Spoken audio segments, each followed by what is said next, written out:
Are you a business owner or are you a business operator? Which I think a lot of entrepreneurs fall into and leaders fall into is operating than leading and owning. So that's something that we can strive for. And what I mean by, operating is, are you doing everything? Because one of the things that, and myself, I have to work on this too, is learning to delegate. If you want to be a good leader, you have to learn how to delegate and be comfortable with the delegation. And, and then actually have systems and accountability systems set up with the people you're delegating to. So, I think what a lot of leaders sometimes make errors when they're delegating is they're not specific enough what they want. And a lot of times, when leaders say, well, my team is not doing their work, I was like, well, did you spell out exactly what you wanted them to do? Did you put it out there? Did you, were you very explicit what you expect from them? And sometimes they'll say no. I would just assume that they would understand. I'm like, no, you cannot assume that, because when you make assumptions, which we all do, it can make errors, and that's why there's. I'm sure you've heard a popular word statement about assume. Have you ever caught yourself in a self-sabotaging behaviour? Procrastination, for example. I've definitely done that one a lot. Or perfectionism. I've been known to do that as well. Well, I'm getting better, I hope. We've all done it, I think. If not those two, then something else. Especially if you're a business owner, or a first-time manager, or a solopreneur, even a student. Like, what student doesn't procrastinate on that essay? It's an inevitable part of being human. Well, maybe not. Today I'm joined by guest Albert Bramante, a talent agent with more than 2 decades of experience in the entertainment industry. He also holds a Ph.D. in psychology, and if that wasn't enough, he's a certified hypnotist and NLP practitioner too. So a pretty unique blend of psychological insight and practical expertise, which helps him with his day job, with coaching and inspiring actors to cultivate their mindset, their conscientiousness, to rise above these self-sabotaging habits. And all of which, of course, also generates a pretty interesting conversation today from a perspective and an industry that we've not really explored before on Leading with Integrity. So I'm certainly looking forward to getting into it, and I hope you enjoy it too.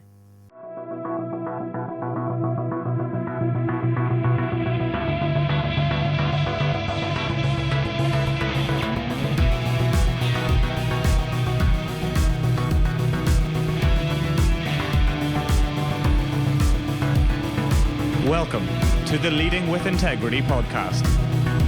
Leadership talk for the modern manager. With your host, David Hatch. Albert, welcome to Leading with Integrity. Wonderful to have you on the show today. Thank you, David, for inviting me. I'm really happy to be here. Of course, yeah. And to kick us off, over to you for a bit. Tell the listeners a bit about yourself, your career so far, what you do today, why you do it. Sure. Well, my name is Dr. Albert Bramante. I am a talent agent in New York. I represent actors for film, TV, theater, commercial, print, voiceover. I also been a college professor. I have a doctorate in psychology, and been doing this for about 22 years.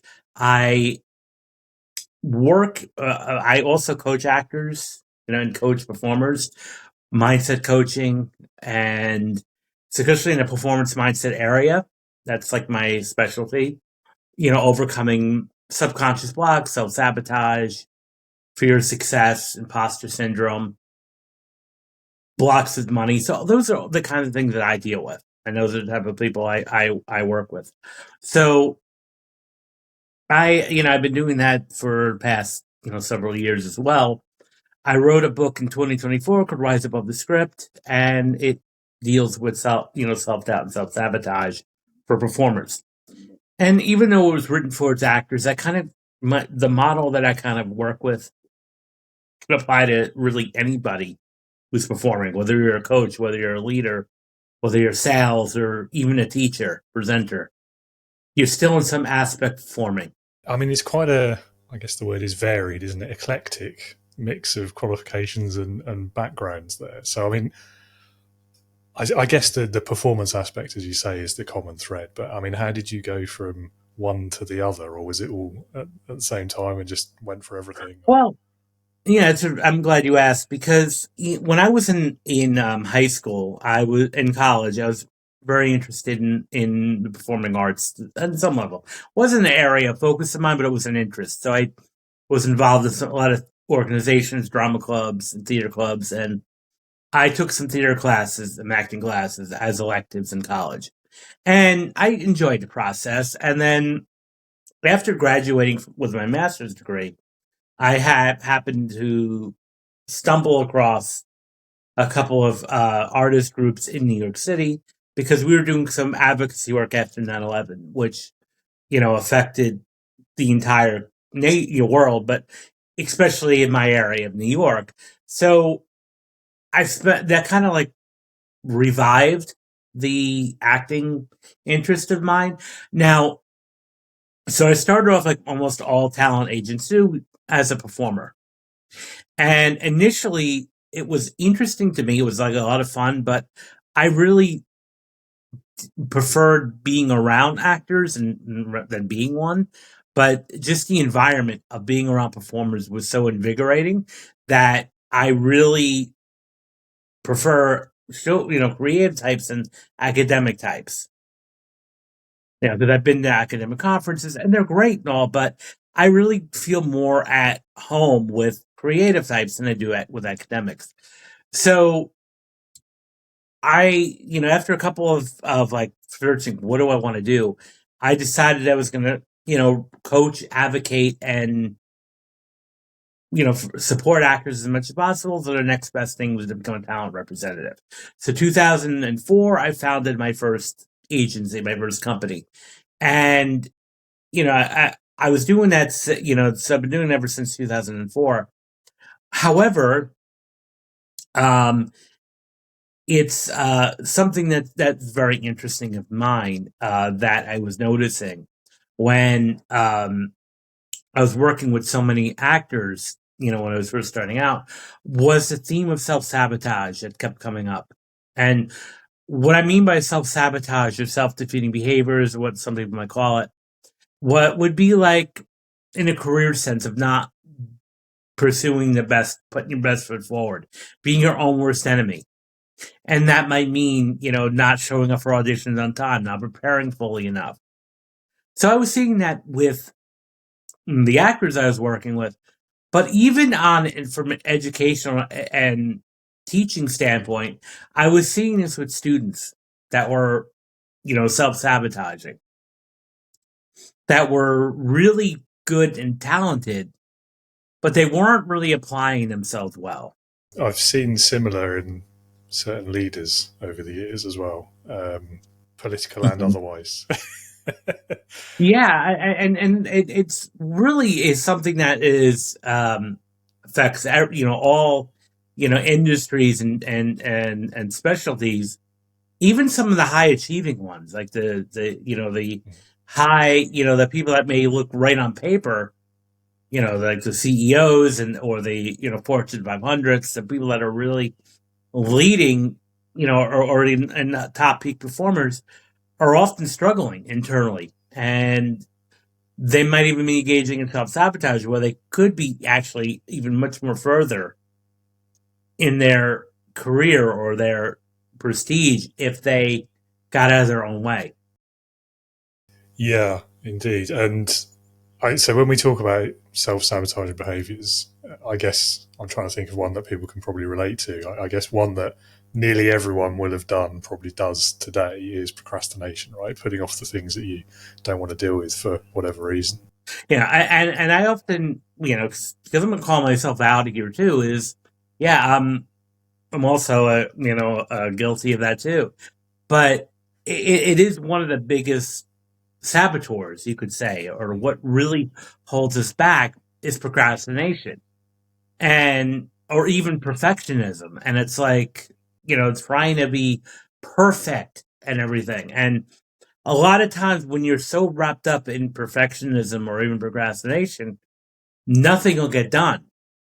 And you could be sitting on so much stuff that you can not only help yourself, but help other people. But nobody will know it if you don't put it out there. And, procrastination is something that might even be rooted in what we're starting to see now in the past, a few years of research and everything, is that procrastination is rooted in trauma. Even like people that may be chronic procrastinators, it's not that they're lazy. They may be reacting to trauma. They might be reacting to something that happened to them, in their childhood that is not resolved. And so this is why, again, it's a good idea to either go to a coach or go to a psychotherapist, that can help you resolve this. And of course, having my background, I can tell you that it's actually a sign of strength, not weakness, if you need, seek help. And because we're all you could say we're all messed up on some level, from just being a human being. So I think that the important thing is that you start knowing yourself. And I think there's even a level of insight, and it's a great thing if you admit that, okay, I'm a procrastinator, I'm a this and that. Because what really sometimes gets sneaky with self-defeating behavior is a lot of people don't realize they're doing it. They may just be sitting around questioning, why is nothing working out, or why am I sitting, why is my life not the way it is? Well, the truth of the matter is that there's some personal accountability that's there. You're not putting yourself forward. You're not doing, you're not working at 100% capacity. Maybe you're working only at 30, 40, 50% capacity. And therefore, you're only going to see 30, 40, 50% of the results that you could be seeing.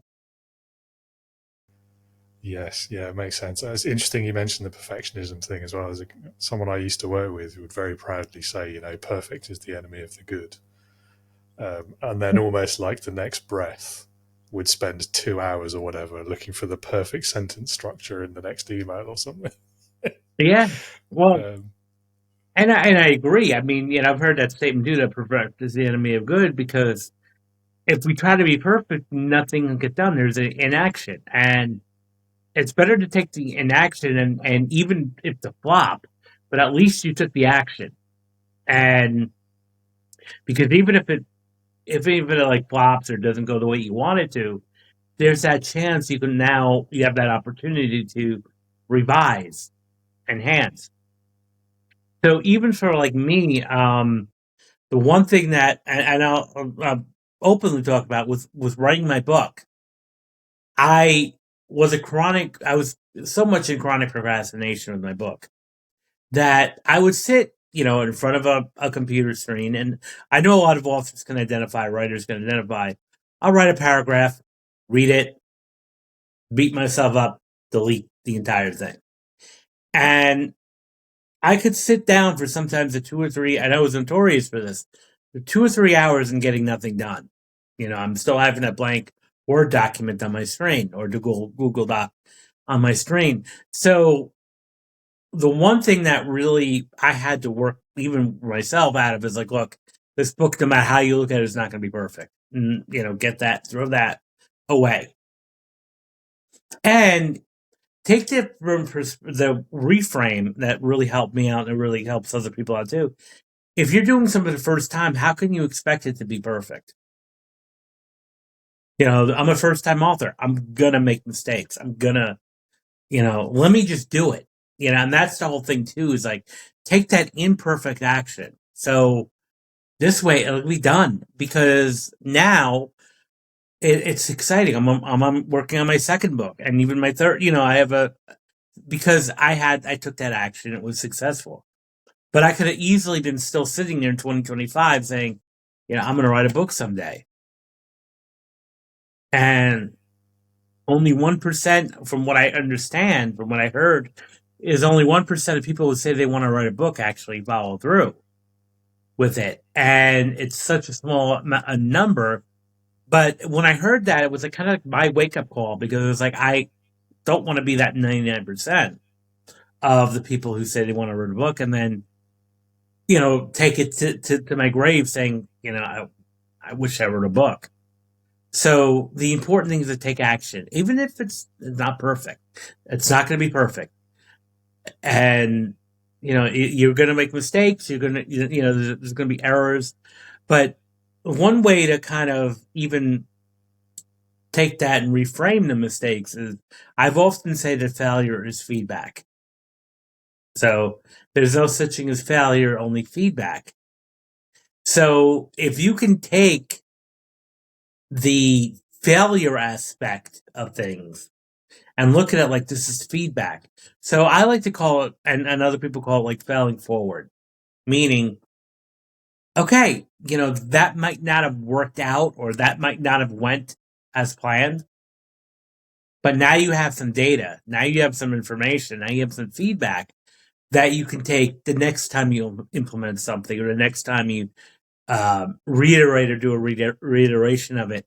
Now you can really improve on the situation. And now here's your chance to shine by doing something different, by enhancing what you're doing. So the important thing is to take failure as feedback and as information for you. Yeah, absolutely, and that's a reframe that comes up quite a lot in the leadership context as well. And I think, so it's interesting, particularly from the leadership perspective, and this perfectionism versus procrastination kind of balance, if you will, where it takes on a new dimension. I find as a leader is, you start with it, maybe without realizing it, as you say, you start accidentally perhaps imposing these kind of behaviors on the people you're leading as well. And so when you become that kind of leader where nothing goes out unless it's perfect, we can't allow imperfect things to happen. And that can be actually quite demoralizing for people you're leading, because if they don't feel like they can make those mistakes, have those failures that are essential in order to learn how to succeed, then they're never going to really truly excel at anything. Right. Yeah. And the thing is, even with that, at least you say you did it, even if it's like, okay, that didn't land the way I wanted it to, or what I expected to, but I did it. I achieved it. And it's something to be proud of. And, eventually, now that you're one step closer to getting, what you want, you're one step closer than you were, even if it, like I said, even if it was a flop, or it didn't land, you're still one step closer to what you've done. Like, I can now, in my case, add author to my, credentials. And, I may not be on the New York Times bestseller list yet, but I'm, one step closer than I was 2 years ago, and that's the way I look at it. So the important thing is to do it. And, and that's where, like, even, when some people say, well, if this, I'm afraid of it failing, but we'll never know if you don't do it, and, because somebody will say, you're like, oh, I'm afraid if I do this, I'm not going to make any money. I'm like, well, I can tell you, I can guarantee if you don't do it, you're not going to make money. So why not do it? And even if you're in the same situation, you've done it. And once you're kind of in action, it's kind of like a domino effect. Once you start taking action, it becomes so amazing, in a sense. It really becomes incredibly amazing once you start taking action. Absolutely. It reminds me of that old, I don't know if it's a proverb or a cliche, maybe both at this point, but it's the journey of 1,000 miles begins with a single step. But if you never take that first step, great quote, you're never going to get anywhere, right? I can't remember who it was. I feel like it's one of those like thousands of years old quotes, and no one can remember who said I think it. it's I don't remember the exact, but I know I believe it's an old Chinese proverb, and from like the BC era. And it's so true today, into even thousands of years later. it's so true that you've got to take the first step. And I talk about this in my book, but I think a lot of people make the mistake of setting too high of a goal at first. It's like you want to get from A to Z overnight instead of going from A to B. Take a small task.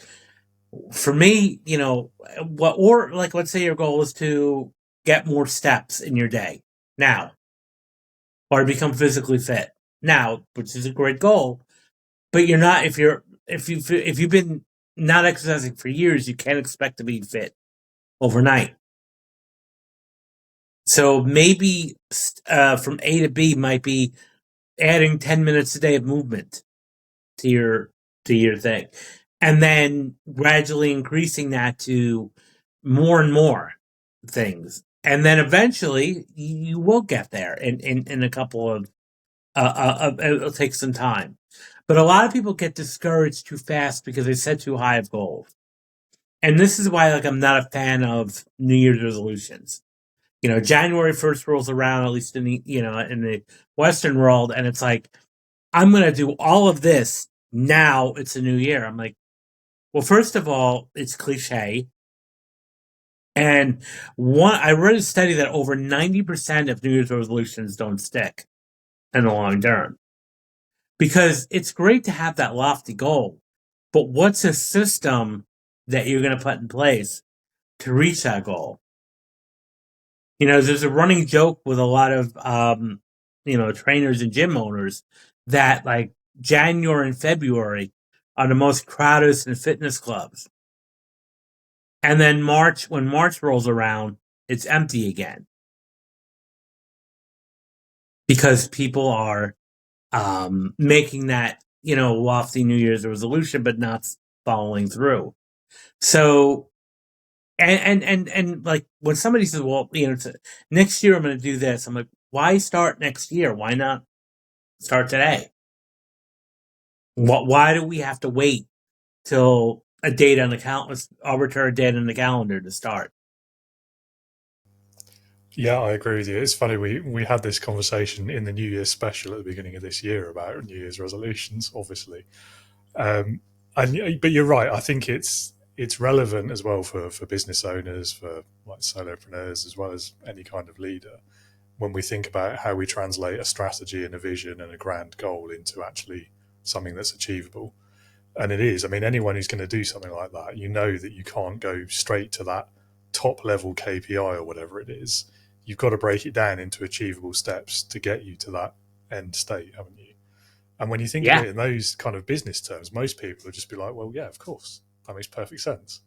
And yet when we apply it to our own lives, so like fitness, for example, or eating right, or I don't know, reading more, whatever it is that people want to do, they don't think of it in that same way. And I've always found that kind of fascinating.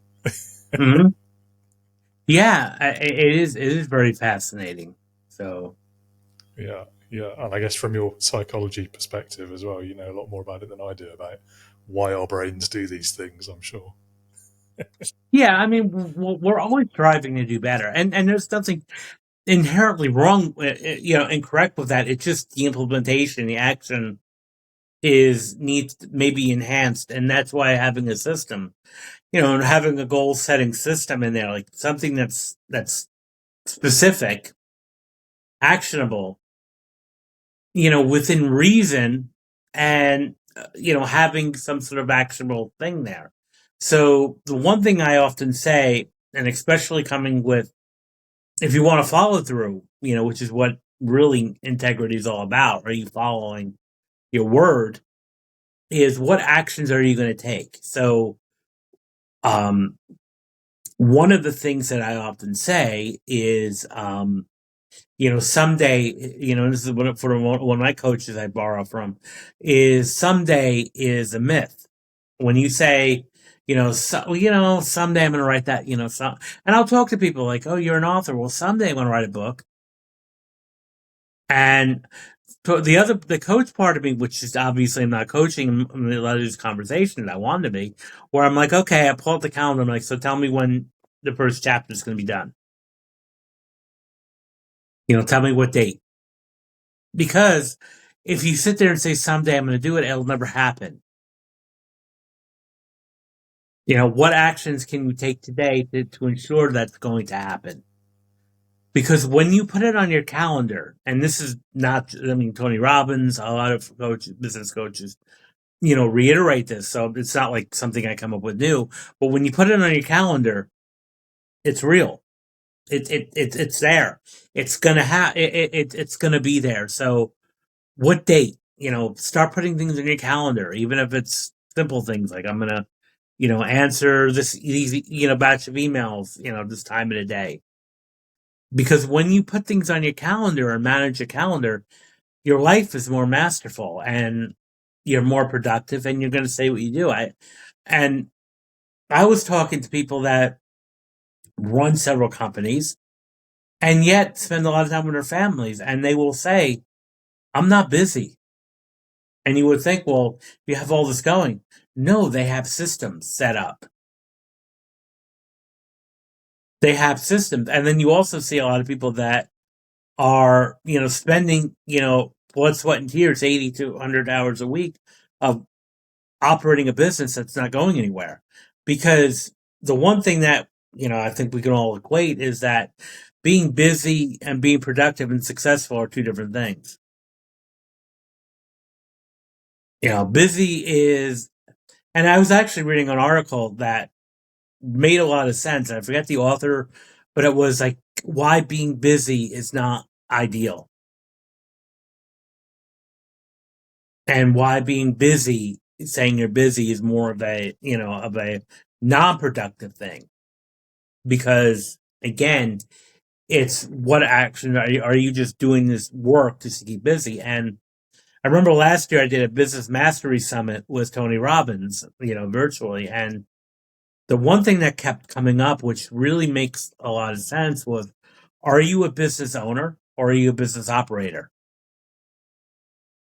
Which I think a lot of entrepreneurs fall into and leaders fall into, is operating than leading and owning. So that's something that we can strive for. And what I mean by, operating is, are you doing everything? Because one of the things that, and myself, I have to work on this too, is learning to delegate. If you want to be a good leader, you have to learn how to delegate and be comfortable with the delegation. And, and then actually have systems and accountability systems set up with the people you're delegating to. So, I think what a lot of leaders sometimes make errors when they're delegating is they're not specific enough what they want. And a lot of times, when leaders say, well, my team is not doing their work, I was like, well, did you spell out exactly what you wanted them to do? Did you put it out there? Did you, were you very explicit what you expect from them? And sometimes they'll say no. I would just assume that they would understand. I'm like, no, you cannot assume that, because when you make assumptions, which we all do, it can make errors, and that's why there's I'm sure you've heard a popular word statement about assume. Yes. Yeah. And it's so true with that statement, because you're making a fool. I'm going to say fool, but I'm just saying that that's what you're doing, because you're assuming, you're making presumptions or guesses that this is how somebody should act. This is why I think there's a lot of communication breakdown in relationships, because I just did, someone will be, upset at their partner or their employee, and I would say, well, why? And I'm like, well, this is what they did. I was like, well, and I was like, why is that a problem? Well, they should have known. Okay, I get that, but did you explain it to them? Did you spell it out? Even if you're running a company or in a relationship, did you explain to them, this is what you like to be done, or this is what you expect? Well, no, I just assumed. No, don't do that. Because, and I think also another thing too, if you want to be an effective leader and with integrity, then you also have to follow the same model that it's not, because a lot of times, parents do this, I'll see leaders do this sometimes in companies. Well, they expect certain behaviors out of their, children or their employees, but they're not implementing that on their own. That's why I think it's very brave of leaders sometimes to be somewhat vulnerable and say, look, I made a mistake. I made an error. Because I think sometimes some leaders or, up and coming leaders have the misconception that it must be like omnipotent, omnipotent, which means that that they're godlike and they must be perfect. There goes that perfectionism again. And no, you can be humble. You can still be a leader and still be like, look, I tried this error, made a mistake, and here I'm coming and making you clean with that. And I see this a lot with even successful companies when they, let's say they get a negative review online, they would respond, and they, and it ends up that sometimes just taking English. I'm sorry you had that experience. When I see that, a lot of times I'll see even people sometimes retracting their reviews or at least being open. It's like, wow, this is a company I really want to work with, or because they respond to even in negative reviews with how can I, help your experience better, rather than either ignoring it or getting defensive. Yeah, you definitely see the defensive ones a lot, and it doesn't always go well for them, I find. Yeah, I mean, so you hit on so many things there, I think, particularly around like this entrepreneur culture where the way we perceive business owners and the way we kind of place those expectations upon ourselves, like the busyness one, for example. But actually, you look at the really successful ones, as you say, like they're not busy at all. They're leveraging their time. They're getting the most from it in order to free up time to do what they actually want to do. And again, there's a cliche, isn't there, about working to live versus living to work. And I do think there is this. I'm sure most of the audience would have worked for somebody like that or worked in a culture like that, where like if your calendar isn't full all the time, all day, every day, all week, then you're perceived as not working hard enough. And it's just, I mean, it's soul destroying. Like it's toxic. I think I've come to believe this. I used to be one of those people, I should add, but it's no good for us, I think. No, and I think that's a misconception that we have. Like, oh well, our calendar must be full. I'm like, no, because are you doing things that are productive? I mean, we've all been, and even when we were working for companies, we've all been in meetings that were, this could have been an email. I mean, how many times have you been in, think about this. And for listeners, have you ever, been called to a meeting where it's like, this could have been an email. This could have been a simple note. This could have been a simple memo. But now we've wasted a half an hour to talk about this. Or, we've gone into meetings, that lasted hours long, but yet if we really condense the messaging behind it, it could have only been like 10, 15 minutes. Why is this hours long? Because a lot of times people get into chit chat or venting, and then it becomes just not a productive meeting anymore. But yeah, I can have my calendar filled from start to finish. These are these meetings, but if they're not productive, I've got nothing done. And that's what I'm saying. I sometimes see, CEOs who have a lot of time, but yet have a lot of successful companies because they know how to delegate and they know what to invest their time into. Yeah, absolutely. And the delegation one, or the sharing workload, I'm not sure how I feel about the word delegation anymore either. Because I feel like that gets hijacked by bad managers too. Yeah. Well, I mean, delegating, it should be smart delegation, meaning that, if you have, obviously if you want to run a company, you have to have admin, like to help you with that, not do it yourself.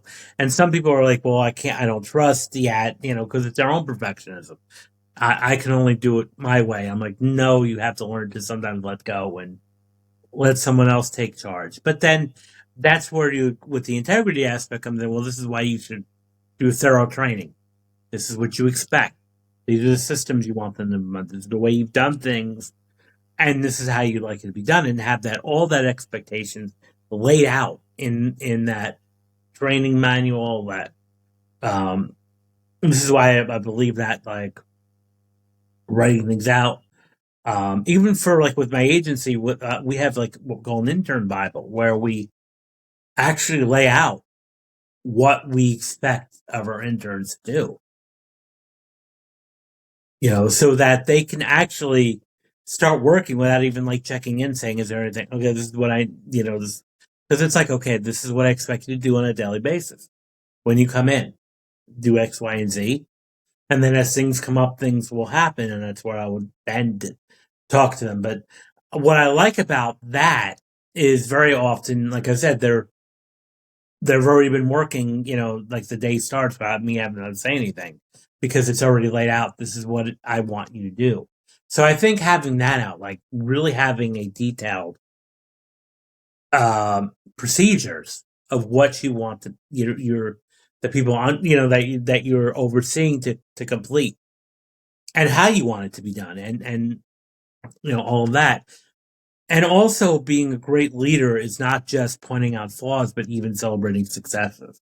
Because people want to stay in companies where they feel valued. And there is a high turnover rate, especially like I was reading there's a lot of, they call it the Great Resignation, at least in the United States, where a lot of people are leaving companies. But the biggest reason why they leave a company is they don't feel valued, by leadership. So this is why as a, leader with integrity, you also have to reward, not just point out, what they're not doing, but point out what they are doing and praise that. Yeah, absolutely. And the other thing I see particularly in like the founder owner types, when they start delegating, when they first start growing that team, a lot of the times when they are like sharing this work out, they're not specific because they don't necessarily always know how they want it to go. It's just like this sort of vaguely defined thing that needs to be done. And it's quite, because a lot of us kind of fly by the seat of our pants a little bit with these tasks. Like, I know something has to be done, so I'll learn by doing. And that doesn't work so much when you're asking someone else to do it. Hey, well, not even for yourself too. It's good to have an idea of exactly absolutely a plan. How are you going to execute it, and how are you going to do this? Because winging it might intuitively feel like the way to go. Because it's your company, everything out, but it's a good idea to have still that spelled out even for yourself, so that again you're not just being overwhelmed and like thinking, because that's where a lot of entrepreneurs and a lot of leaders is they're thinking a lot of times it's so much responsibility and so much tasks that they're not really focusing again on the outcome and what's important. Absolutely, which I think is why your approach is good, because if they've not thought that far ahead, it forces them to do it in advance and be specific. And yes, sometimes maybe you can't, in which case maybe don't ask someone else to do it, or work closely with them, make it a cooperative, collaborative kind of task where you learn together and document what you learn as you go, so next time you don't have to have that struggle so much. Absolutely. Well, it's been really interesting so far. We've not done any questions yet, really, but I'd really like to go back to, so the industry you work in, obviously the entertainment side of it, it's hard to think of a more creative industry.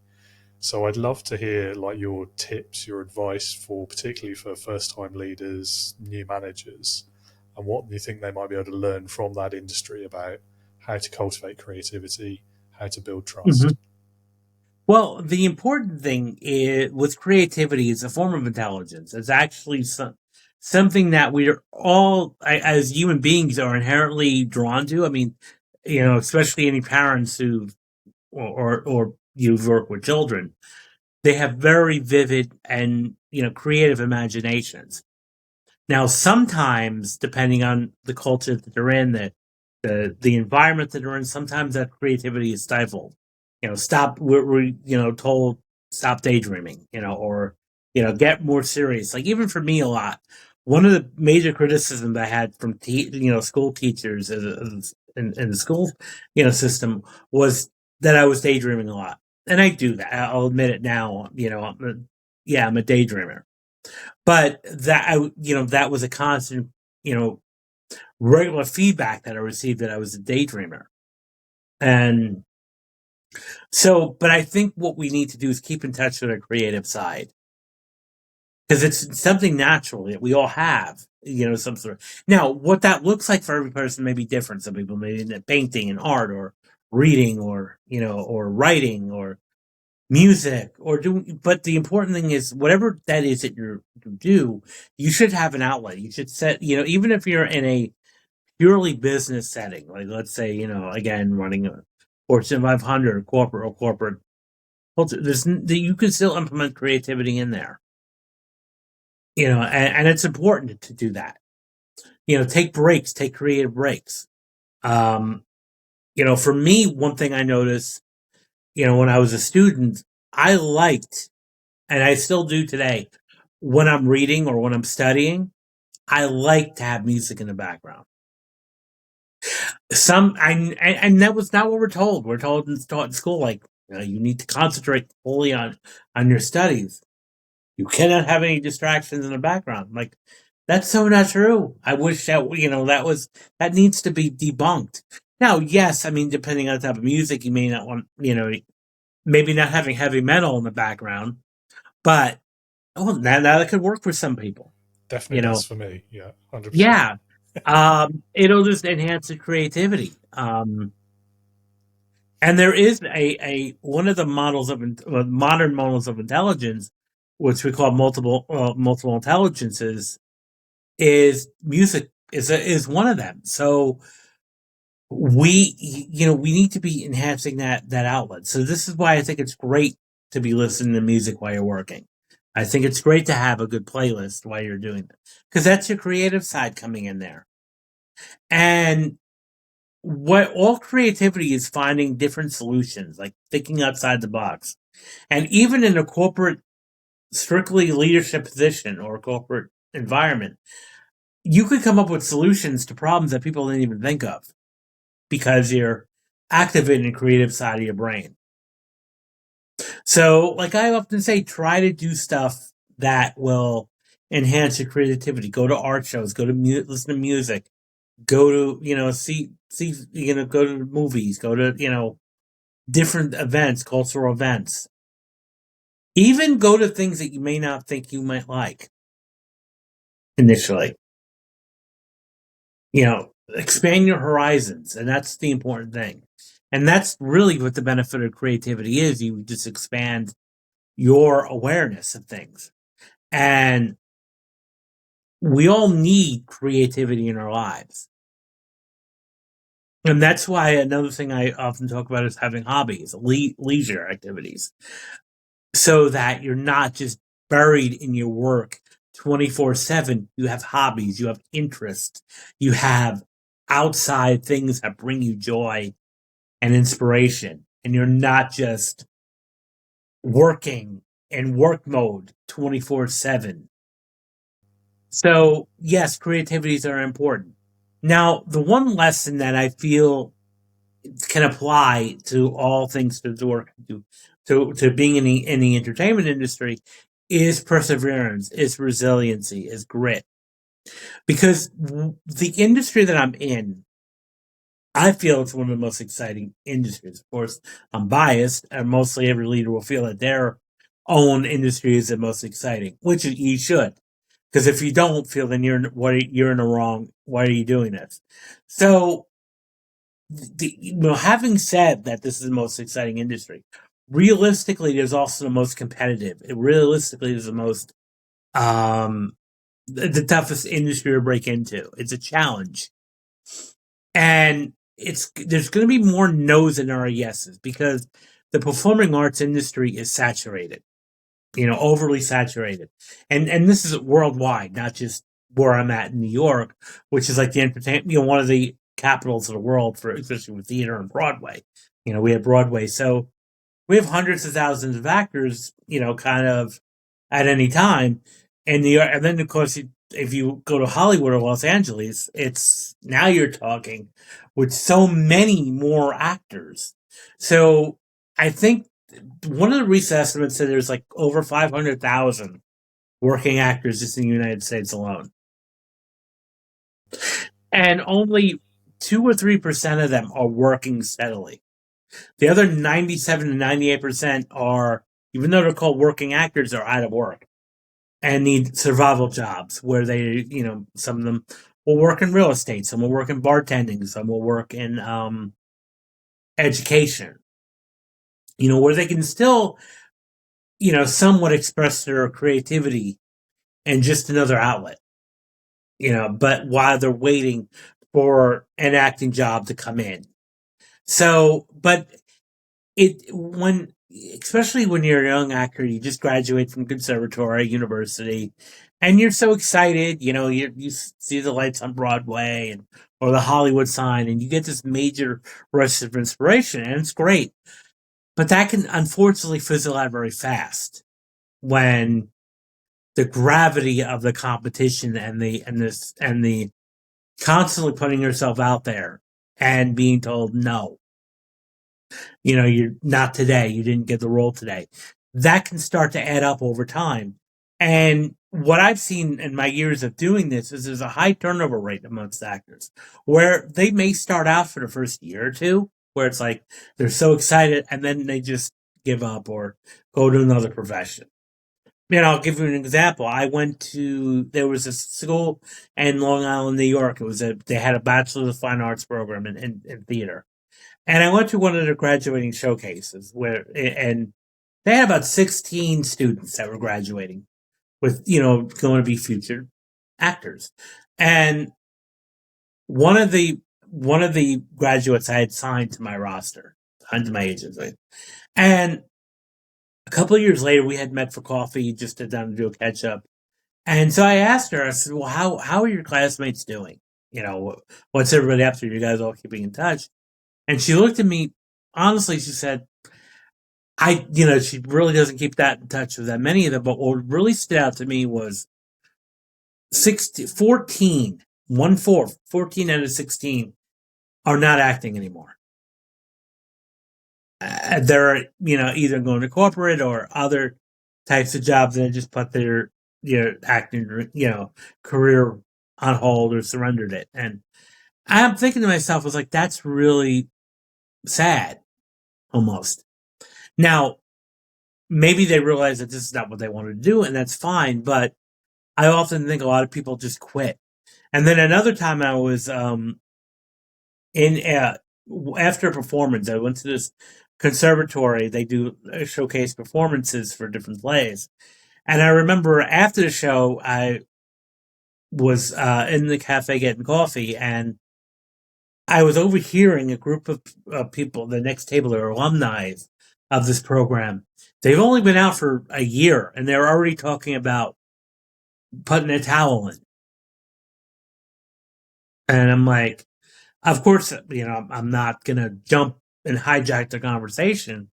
But all I thought to myself, I'm like, this is a waste. You spent so much money on your education and you're not going to use it, and this is a profession that takes years to work.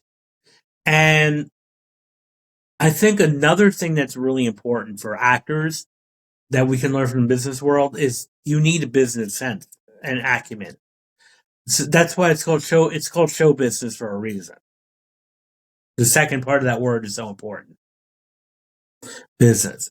So this is, of course, a dream of mine, but it would be great to see that these training programs for actors have some business classes. It wouldn't be a bad idea if you're going to major in theater and become an actor to require a minor in business administration. Because really, at the heart of it, you're an entrepreneur as an actor. You're the CEO of your own company. Therefore, you have to learn to budget and plan for that. And that's why sometimes having these big, lofty dreams are great.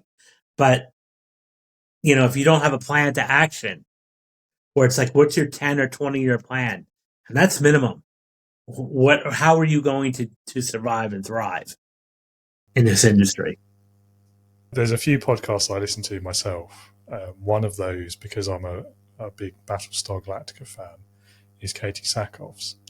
There's been a few episodes in her podcast where she talks about exactly this and about how she didn't plan for it, she didn't think about it when she entered the industry. But now, like, she's got a business manager, a finance manager, a lawyer, or an agent, all these other people who help her, exactly as you've described there, manage the finance side of it and live when she is and isn't working. And it's an interesting thing because it's hard to think of many other industries where you go into it without thinking about that. I guess most people when they're young don't really think that far ahead, do they, to be fair? But B, like, it doesn't really come up. You have to sort of do it for yourself or it doesn't happen. Like most other industries, they'll give you like a pension, they'll give you benefits, they'll do other things. You'll have regular pay as well. And you'll always, usually, barring extreme economic times, you'll know where the next paycheck is coming from unless, the worst happens. And then it is the worst. Whereas in the entertainment industry, from what I know, not being in it myself, it's quite cyclical, it's quite up and down, it's quite sort of uncertain a lot of the time. Yeah. And there is a parallel there, of course, I think, to being a business owner as well. And particularly like a solopreneur in an SME, that sort of environment.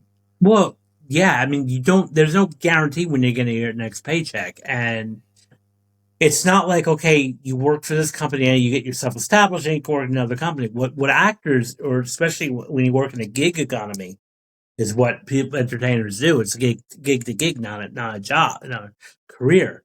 So what an actor, especially what the cycle of an actor is, like, every time they have to interview or audition for a company is starting all over again. Whereas at the corporate or non-entertainment, non-creative side, you already have a reputation. So, you've already worked in the company, you got a reputation.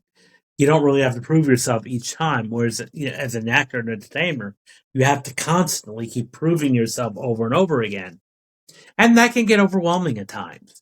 And that's why I think a lot of actors fall into the imposter syndrome and the fear of success and self-defeating behavior patterns because of putting yourself out there. Over time, adds up. And it takes a toll on you. It takes a toll on your mental and physical and spiritual well-being. Yeah, I can definitely empathize with that. Yeah. And then there's the leadership side of it as well. Because again, like from the outside, we perceive these famous faces as just like one-person bands, I suppose. They earn their paycheck, they do the job and all of that. But again, as you pointed out, like they've got probably whole organizations under them. They are CEOs of their own like machines, effectively.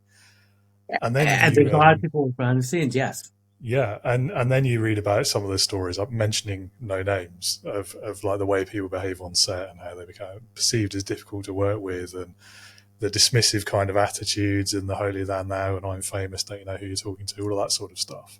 And you think, like, I mean, is it true? Who knows these days, right, the way the news media works. But if it is true, how are they behaving like that when they've also got these teams of people behind the scenes who are dependent on them? And is that, like, are they thinking about the way they're interacting with their people? Are they treating them the way a good CEO, a good leader would? And well, sometimes I would have to say we have to drum up these stories with a bit of skepticism when somebody's difficult on set. Yeah, because are they doing it to draw buzz or just to create gossip, which actually draws to their brand? Yeah. Because or did they just have a bad day and they happened to be? Did they have a bad day, or were people also unprofessional towards them? Because the one thing I can tell you, what a lot of celebrities and actors really don't like is when people fumble over them, or like worship them. They don't like, even though they're in the spotlight, they don't like that. They don't like that, like, constant staring or the ogling or staring at them constantly. They don't like that. Or like being starstruck. It's like a lot of times they come on set, they're there to work. They're not there to socialize. They're not there to make friends. They're there to work. And so what I often tell, especially younger actors, like, when you meet an A-lister, first of all, you should treat them like a peer, where you just go in, you go to work, and you leave. You don't sit there and idolize, them and and stare at them because that'll be creepy. And they're not going to be receptive of that. So, and I think a lot of times what I hear, oh, so-and-so is just not a nice person. Like, well, how did you approach him? Because a lot of times celebrities are pounced on in public. People are constantly running up to them. Can I take your picture? Maybe they're with their family. They're having dinner with their family. Or they're just going out for a stroll. They want to be left alone. So there's different type of contexts that we hear. It's like, well, don't swarm them. They don't want to be swarmed. They're human beings at the end of the day. Now, yes, some do have a sense of entitlement. But that's any industry.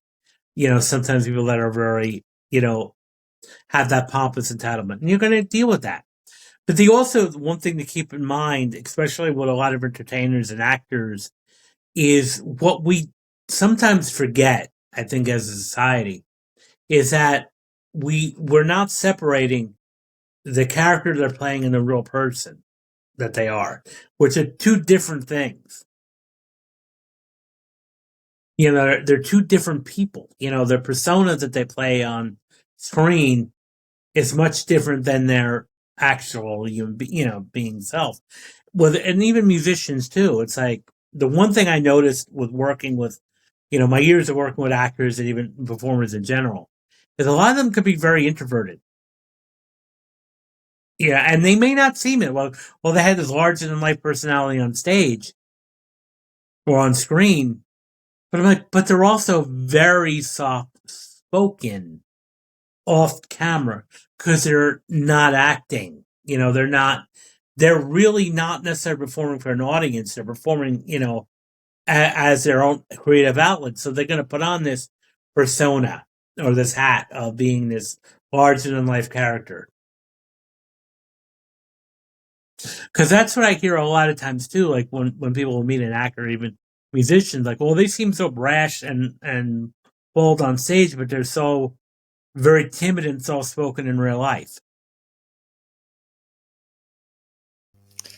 It's an interesting one, that, isn't it? I guess we hear it in the leadership world and in marketing as well a lot these days about the word authenticity, don't we? And it feels like acting is almost the opposite of that in a lot of ways. Because you're becoming someone else deliberately. Yeah. Well, that's exactly what it is. You're actually becoming somebody that somebody else wrote on an author wrote. You're just becoming his words. And a lot of times people confuse that. Like one of the best actors I think of in my generation that's living today is Anthony Hopkins. And one of the roles he was well known for was Hannibal Lecter, the serial killer, and the madman. But a lot of people, were going up to him after these movies were made, and first he thought it was funny, but then he found it annoying. People were running up to him and starting to quote, like, or ask him, like do the Hannibal Lecter voice. And it's like, I want my family. Leave me alone. One time I read an article that he was in a cafe with a friend, and they were just chatting, and this waiter kept coming up to him and kept doing these Hannibal Lecter quotes. At first he smiled and he said, but after like the fifth or sixth time, he just looked at the waiter and said, okay, we had enough. And I'm thinking to myself, I'm like, okay, that is a bit lame. Why would you do that as a waiter? I think even if you genuinely say quietly, like, I like your work, and leave. That's it. Leave them alone. They want to eat, in silence. Yeah, it's strange that, isn't it? Like, if you see your doctor or something out in a restaurant somewhere, you're not going to go up to them and ask them to diagnose you at the table, are they? Like, right. So I don't know why people do that. It's a weird one. Yeah.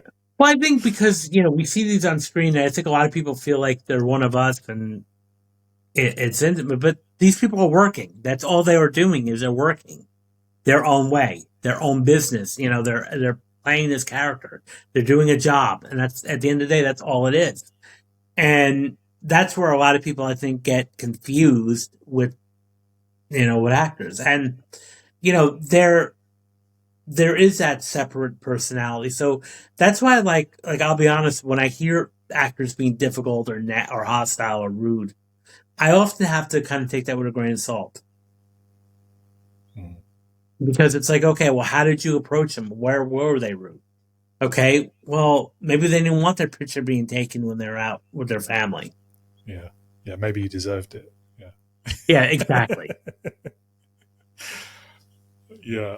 Okay, so we should probably talk a bit more about leadership, really. I could carry on with this line of conversation for another hour, but I don't want to be respectful of your time. So, what would you say from your whole career so far? What has been the biggest leadership lesson that you've learned? I think the integrity and being on, like being true to your word, and even if like something came up and you can't do something, be honest and say that. And there's also that transparency too, as a leader. That's important. Is being completely transparent.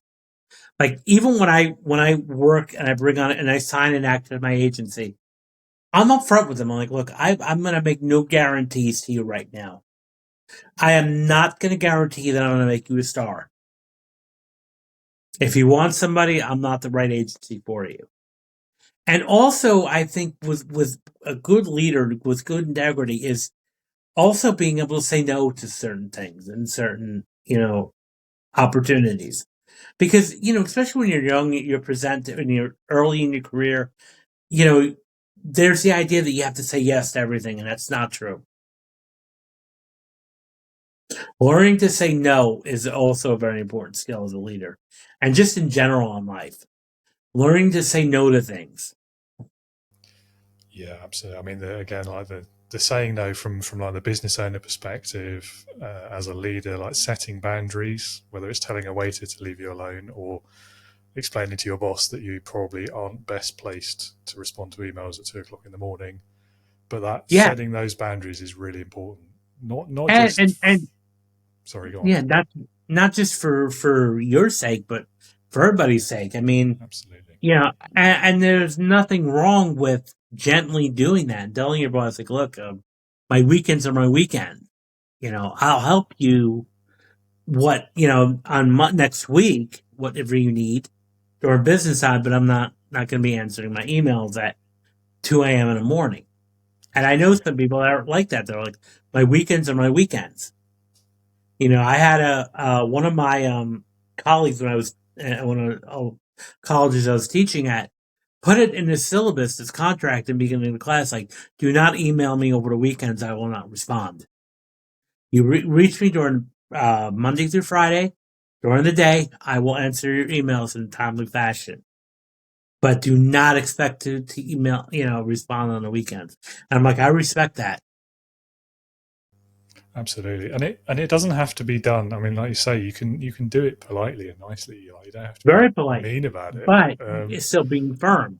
Exactly, because I fell into this trap too, where I think sometimes we become people pleasers, where it's like, oh, I'll do what you want. Yes, become a proverbial yes man. Mm-hmm. The problem is that it's not going to get you respect at the end of the day. And now, if you're working in a culture where you have these unrealistic asks and they're not respecting your no, and that may not be the place you want to be at.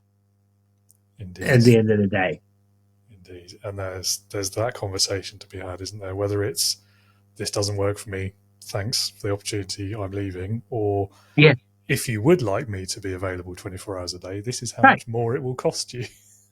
This is what it's going to cost, or this is what I expect, or this is when it'll be done during business hours. Yeah. And I think a lot of people, are uncomfortable, and it is not an easy conversation to have. But I've even told people too, like when they would propose something to me, I'm like, it's not going to work for me. And here's why. Now, I may come up with some alternatives. We can do this, we can do that. Otherwise, this might not be a good fit at this moment. And I think being okay with that is really important, to say that and to hear it sometimes. Because sometimes we'll make requests, and not every request you're going to make is going to be told yes. when I was, had my one of my other companies, I usually did that. I had one or two people ask me for a raise, and first of all, I thanked them for asking. It was like, okay, I appreciate it. I can understand you asking me that, but it's not going to work at the moment. And I was okay with that, and because, when people ask that, you do run the risk of, if you can't do it, that they may leave, but I was transparent, and that's where transparency comes in. Is just being like, say, this isn't going to work for me, and here's another mistake I think I see a lot of younger leaders or entrepreneurs do is when they do set boundaries, they apologize. And I don't think you should be doing that. Like, oh, I'm sorry, I can't do this. I'm sorry, I'm sorry, I'm sorry. Don't say that. Just, this isn't going to work for me. And here's why. End it and be firm. Yeah, I think there's a question as well of perspectives, isn't there? And I did hear, like, on the flip side of this kind of like the 2 a.m. email example, I did hear tell of a particular CEO who did what I think is the best way to deal with that. Like this individual just so happened, like, everyone has better hours of the day or night where they're more productive. Like, just naturally through our rhythms, each individual will work better at a certain time. For this individual, that happened to be in the middle of the night. But they always started the emails with, I'm sending you this at whatever the time is because it's when I work best. However, I'm not expecting you to respond until 9 o'clock tomorrow morning or next week or whatever it was. So immediately, like, nips in the bud that potential sort of implied, why didn't you answer my email immediately? And that whole aggro piece of it. The important thing of it, and with all of these issues we've just been talking about, is that it is a conversation. I think, that exchange of boundaries, if you like, and understanding where each other are coming from. And then you can have the conversation then about what is the compromise if necessary.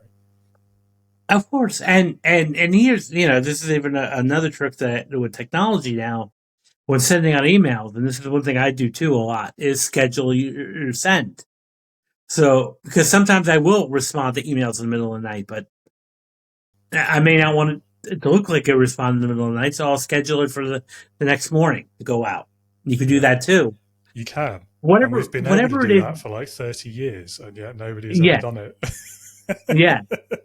Well, the one thing to do is on whatever time works for you. If you work best in the middle of the night, do that. I mean, that's one of the advantages of being a business owner. Sometimes you can make your own hours. But the important thing is to work on your own terms. Now, of course, if you're working for a company, you're not going to be able to do that always. You're going to have to work in the hours that they tell you to do.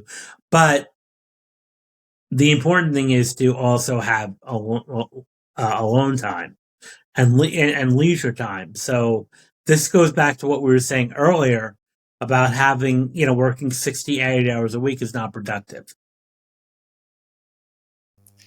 Absolutely. And I think that's why.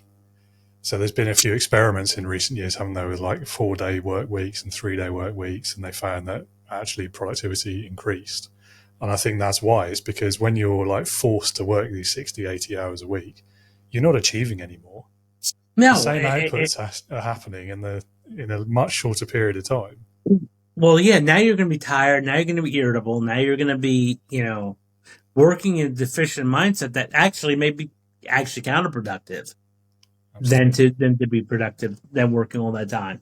Yeah. So yeah, I mean, it should all at the end of the day. I mean, I know it's easier said than done, but at the end of the day, it should be about quality than quantity. Absolutely, yeah. Unless you work in a factory or something where quantity doesn't. Well, that's true. Yeah, then it's about quantity. Yes, but then quality as well still matters, doesn't it? Yeah, so, of course. Well, yeah, I guess robots are doing most of that work now, though. Yeah. All right, Albert. So I've only got a few more questions for you because I'm conscious of time. So really interested to hear your answer to this one. What's been your best experience of being led? I think hearing somebody, respecting my point of view. So when a leader can listen to what we're saying and then, be open to the feedback Now, maybe they may not always say yes or no, but I've had, I remember one of my jobs I wanted to was, we all were brought in like, what do you want to do? What do you want your work day to look like?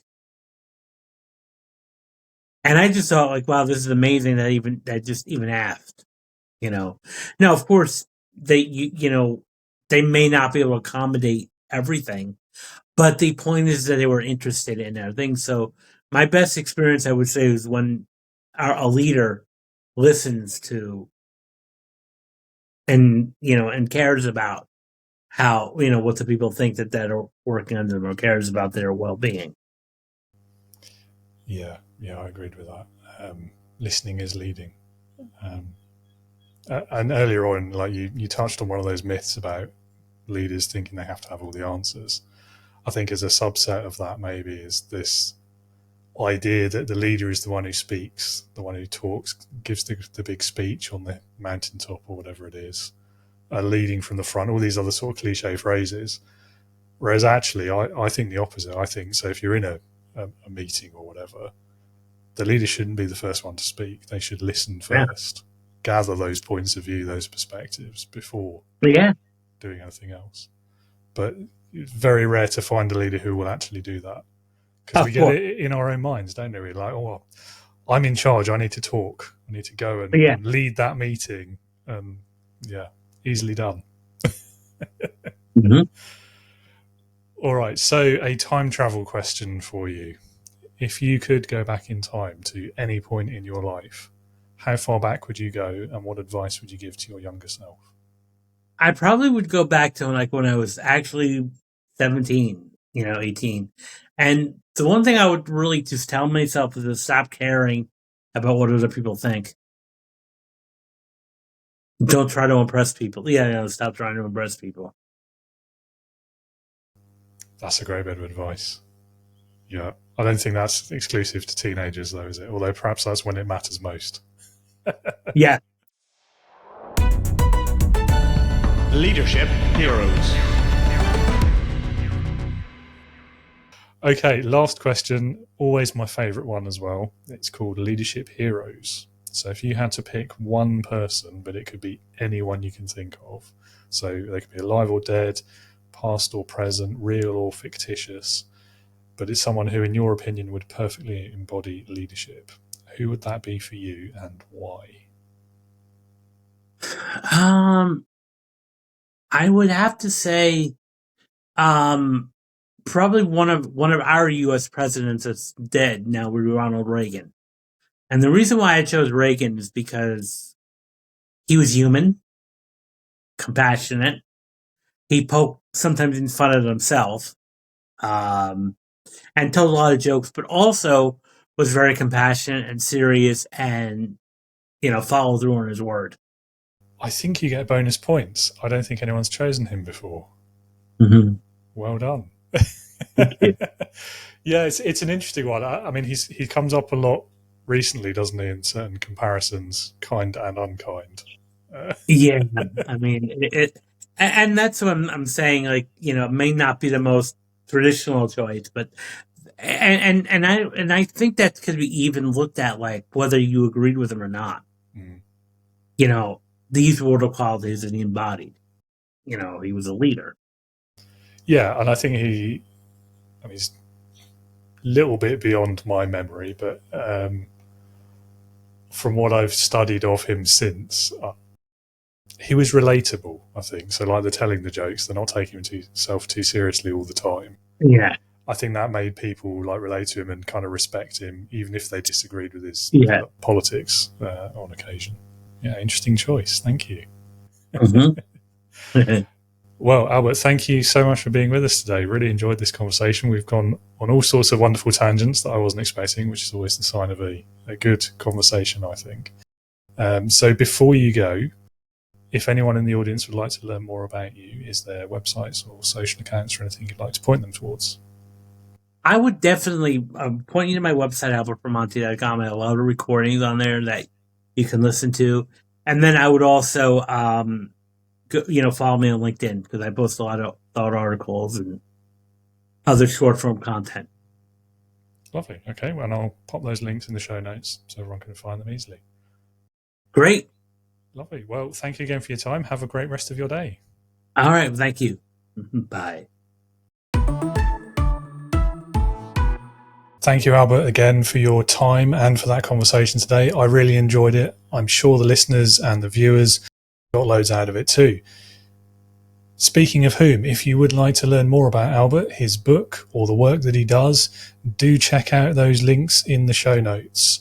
And finally, if you are new to leadership, in whatever guise that might take for you, whether a new manager, supervisor, first-time CEO, or founder of your first business growing your first team, and your leadership skills are something that you want to work on, that you've identified as an area for self-development, then I invite you to come and join me in the Integrity Leaders online community, a safe space, a supportive community of new leaders and for new leaders, because leadership can be lonely. It's lonely at the top is a cliche for a reason, but it doesn't have to be. Join us today, gain clarity on your leadership style, lead with confidence, fight off those imposter feelings, and maybe, hopefully, don't feel quite so lonely anymore while you're doing it. And I'll read a quick testimonial for you as well if you're not convinced yet, very kindly provided by one of our existing members, Kearney. Being part of this community has been a great experience.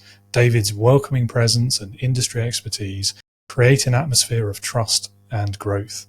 The inclusive vibe encourages everyone to embrace their personal strengths, and there are plenty of opportunities to get involved. It's an environment where learning and connection thrive. So thank you, Kearney, for those kind words. Listener, viewer, if you want to know more, do pay us a visit at www.leadingwithintegrity.co.uk. Hit that green button on the homepage. You'll also find that link in the show notes below as well. Alternatively, if that's not quite what you're looking for, or if you just want to learn more beforehand, feel free to connect with me on LinkedIn, drop me a message on there. Always happy to chat leadership with anyone else who's interested or who will listen to me, frankly. Thank you so much for listening. I'll be back next week with my next guest, Sarah Yandel, a fellow leadership enthusiast, a business coach, and founder. I hope you'll join us, and until then, be a leader, not a boss.